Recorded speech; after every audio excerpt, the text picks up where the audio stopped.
2,000 years ago, on a cold December night in Bethlehem, under starry skies and witnessed by the shepherds, Joseph and Mary welcomed their newborn child into this world.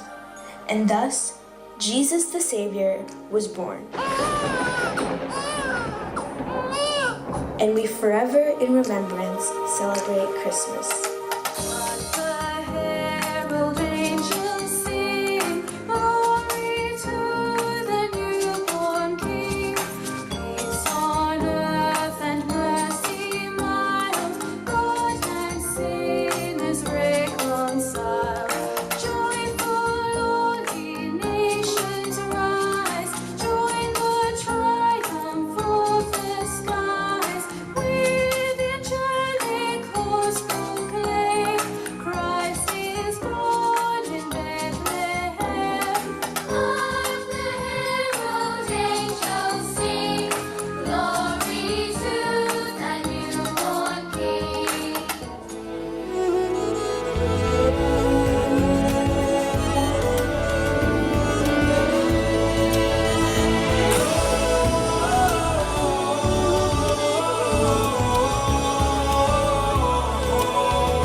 GLTV, Gospel for Nations.